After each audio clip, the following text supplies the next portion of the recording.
Another day, another basketball stories na naman ang pagkikwentuhan natin. At ngayon nga ay ang pag-uusapan natin ang balitang pagkuha ng Los Angeles Lakers kay Andrew Nembhard at ang latest trade update kay Jonathan Kuminga. Alam naman nga po ninyo na meron pang natitirang 3 bakanting pwesto ang lineup ng Los Angeles Lakers ngayong offseason. Kaya hindi na nga kayo dapat pang magulat kung gagawa pa si Rob Pelinka sa mga susunod na araw. At isa nga sa mga prioridad nila ditong gawin ay ang pagsungkit nila ng mga players ang magiging available sa buyout market sa mga susunod na araw. At hindi nga kagaya ng mga nagdaang taon.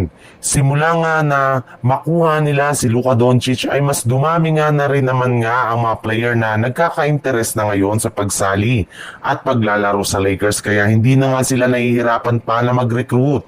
At isa nga sana ibalitang player na target nila lang makuha sa trade ay walang iba kundi si Andrew Nembhard na muntikan pa nga sana nila na makuha sa taong 2022.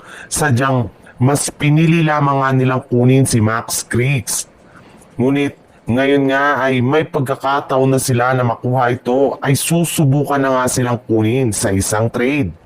Sa ibang balita naman, napakagulo na nga ng sitwasyon ngayon ng Golden State Warriors since sila na nga naman nga ang nag-iisang team na wala pang nagagawang move at hindi pa kumpleto ang lineup. Ilang linggo bago mag-umpisa ang kanilang training camp. At isa nga sa mga dahilan niyan ay ang hindi pa rin pagkakasundo ng front office ng Golden State Warriors at ang kampo ni Jonathan Kuminga.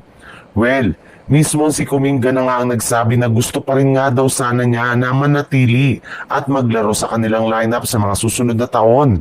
Sadyang hindi lamang nga sila nagkakasundo sa kanyang magiging bagong contract extension. Gusto nga daw niya na humingi sa Golden State Warriors ng malaking kontrata na mayroong player option sa uling taon. Ngunit, imbis nga na yan ang i-offer sa kanya ay mas gusto na nga ng Warriors na bigyan lamang siya ng team option. Sa madaling salita, mukhang binabarat nga talaga ng Golden State Warriors Jonathan Kuminga at mas gusto nga ng kanilang front office na kontrolin ang kanilang batang player sa mga susunod na taon.